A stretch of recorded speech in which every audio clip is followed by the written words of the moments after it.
Hello friends, मैं हूं doctor मल्लिका वाजपेयी और आज इस वीडियो में मैं आपको विटामिन डी डेफिशिएंसी के बारे में बताऊंगी। आजकल ये एक बहुत कॉमन प्रॉब्लम हो गई है। 5 में से 1 व्यक्ति में विटामिन डी डेफिशिएंसी मिल रही है। तो ये क्यों इतना कॉमन है और इससे कैसे हम अपना बचाव कर सकते हैं और इसके क्या, अगर हो जाती है तो इससे क्या क्या हम रेमेडीज हैं जिनको कर सकते हैं। So please subscribe the channel and do share and like the videos also. Vitamin D एक तरह का फैट सॉल्युबल विटामिन होता है। विटामिन्स हमारे बॉडी की ग्रोथ के लिए और प्रॉपर फंक्शनिंग के लिए बहुत इंपॉर्टेंट होते हैं। ये जो हम चीज़ें खाते पीते हैं, जो डाइट होती है, उसके थ्रू ही ये विटामिन ज़्यादातर हमारी बॉडी में एब्जॉर्ब होते हैं। विटामिन डी का मेन सोर्स सनलाइट है और ये खाने पीने की चीज़ों में कम पाया जाता है। इसीलिए अगर आपका सनलाइट में प्रॉपर एक्सपोजर नहीं है और अगर आप डाइट में उन चीज़ों को नहीं ले रहे हैं जो विटामिन डी रिच हैं, तो ईजिली ये विटामिन डी की डेफिशिएंसी जो है वो हो जाती है। विटामिन डी हमारा हेल्दी मस्कुलोस्केलेटल सिस्टम मेंटेन करने के लिए ज़रूरी होता है। मतलब हमारी जो जॉइंट है, हड्डी है और जो मसल है, उसकी हेल्थ अच्छी रखने के लिए विटामिन डी आवश्यक होता है बॉडी में। जो बोन में जो कैल्शियम होता है वो हमारे गट में विटामिन डी के थ्रू ही एब्जॉर्ब होता है। D2, D3 कैल्सिट्रॉल, ये कुछ तरह के विटामिन डी जो फॉर्म हैं जो हमारी बॉडी में पाए जाते हैं। अब इसके अलावा जो इम्यून सिस्टम है हमारा, जो रोग से लड़ने की क्षमता होती है बॉडी की, उसमें भी विटामिन डी का एक वाइटल रोल होता है। इसकी कमी होने पे इम्यूनिटी जो होती है वो लो हो जाती है। जो हमारी मेंटल हेल्थ है, जो हमारा नर्वस सिस्टम है, उसकी प्रॉपर फंक्शनिंग के लिए भी विटामिन डी जो होता है वो ज़रूरी होता है बॉडी में। तो अभी हमने ये समझा कि विटामिन डी हमारे बॉडी में क्यों चाहिए होता है और क्या उसके फंक्शंस हैं जो वो करता है। अब पहले हम रिस्क फैक्टर्स देखते हैं, कौन से ऐसे लोग हैं जिनमें विटामिन डी की डेफिशिएंसी ईजिली हो जाती है। जैसे जो डार्क स्किन के लोग हैं, अफ्रीकन्स हैं, एशियंस हैं, उनमें जो सनलाइट होती है वो प्रॉपरली पेनिट्रेट नहीं होती है स्किन में, इसलिए इनमें विटामिन डी डेफिशिएंसी ईजिली हो जाती है। जो ओल्ड एज में लोग हैं उनकी, क्योंकि मोबिलिटी बहुत कम होती है, एक्सपोजर उनका भी कम होता है सनलाइट का, और जो activated form of vitamin D है बॉडी में वो भी कम बनता है, इसलिए उनमें भी ये डेफिशिएंसी ईजिली पाई जाती है। जो ओबीस हैं, जिनका वजन अधिक है, उनमें फैट की जो लेयर होती है वो अत्यधिक होने की वजह से भी उनमें विटामिन डेफिशिएंसी ईजिली मिलती है। और जो एक्सेसिव यूज ऑफ सनस्क्रीन आजकल होता है, जिसमें अभी ये है कि हम थोड़ी भी देर के लिए अगर बाहर निकलते हैं तो फेस को कवर करना, हैंड्स को कवर करना, या बहुत हाई एसपीएफ के सनस्क्रीन्स आने लगे हैं, जो कि एक हेल्दी अमाउंट ऑफ एक्सपोजर जो होना चाहिए सन का वो भी अब नहीं हो पाता। ये उसमें भी विटामिन डी डेफिशिएंसी ज़्यादा पाई जा रही है।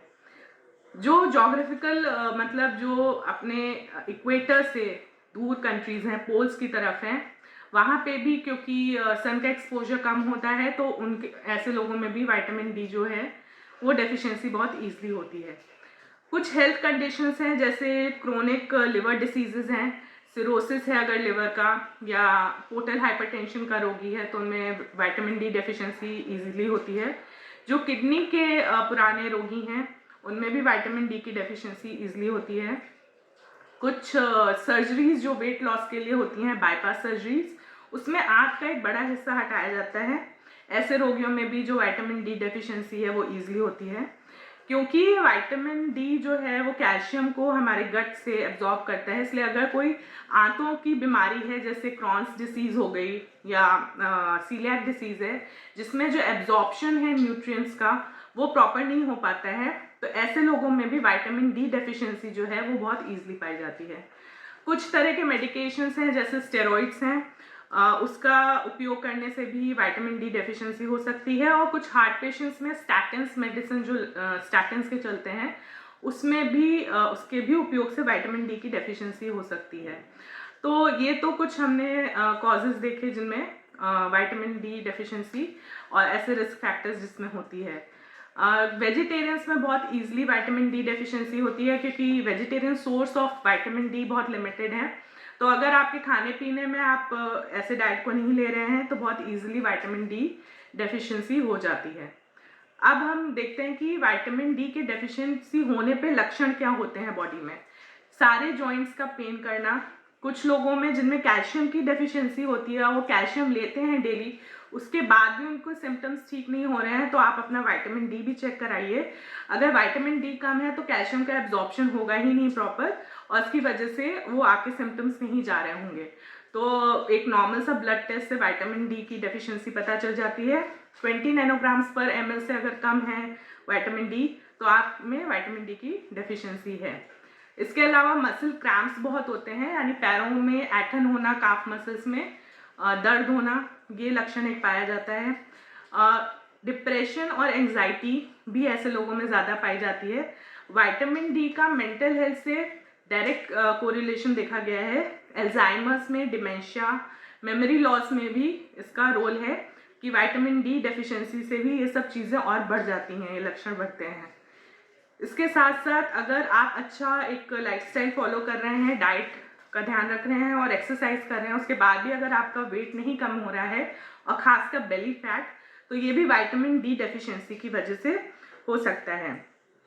सो ये कुछ लक्षण हैं जो अगर आप में दिख रहे हैं तो हो सकता है कि आप में विटामिन डी डेफिशिएंसी हो रही हो, तो उसको चेक कराइए। हेयर लॉस भी इसका एक सिम्टम है, बहुत ज़्यादा बालों का झड़ना भी विटामिन डी डेफिशिएंसी की वजह से होता है। अब इससे बचाव का मैंने आपको जैसे तरीका बताया कि सन एक्सपोजर और डाइट, ये दो चीज़ों का आपको ध्यान रखना है। सबसे इजी रेमेडी तो यही है कि सन में आप हेल्दी जो टाइम का एक्सपोजर होता है वो ज़रूर करिए। अगर डेली नहीं कर पा रहे हैं तो हफ्ते में तीन दिन इसको ज़रूर करिए। तो कौन सा टाइम ऐसा है जो ठीक रहता है? जब सनराइज से लेकर सुबह 9 से 10 बजे तक का जो धूप होता है, उसमें आपको 20 से 30 मिनट बैठना चाहिए। नहीं तो शाम को 4 से और जो सनसेट का टाइम जो भी है तब तक का जो धूप है वो आपके लिए हेल्दी होती है, आप ले सकते हैं। धूप में बैठें जब, तो वाइट कलर के कपड़े या हल्के कपड़े पहनने चाहिए जिससे स्किन थोड़ी एक्सपोज हो। आयुर्वेद के अनुसार जो नाभि का एरिया है, यानी जो हमारा पेट है और जो पीठ है, उस एरिया को 5 से 10 मिनट ज़रूर धूप में एक्सपोज करना चाहिए। इसके अलावा जो डाइट्स में चीज़ें हैं, तो नॉन वेजिटेरियन में फ़िश एक बहुत अच्छा सोर्स होता है विटामिन डी का।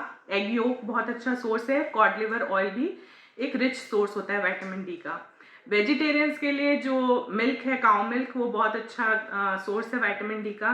देसी घी, पनीर, टोफू और मशरूम।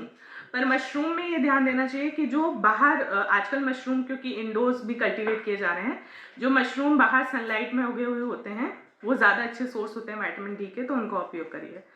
सोयाबीन का पाउडर भी विटामिन डी डेफिशिएंसी में काफ़ी लाभकर होता है, तो इसको भी आप ले सकते हैं। इसके अलावा जो सप्लीमेंट्स आते हैं मार्केट में, जैसे इसके कैप्सूल्स आते हैं, सैशेज आते हैं जो दूध में डाल के दिए जाते हैं, और जिनमें ज़्यादा विटामिन डी डेफिशिएंसी हो जाती है तो उनके लिए इंजेक्टेबल्स भी आते हैं।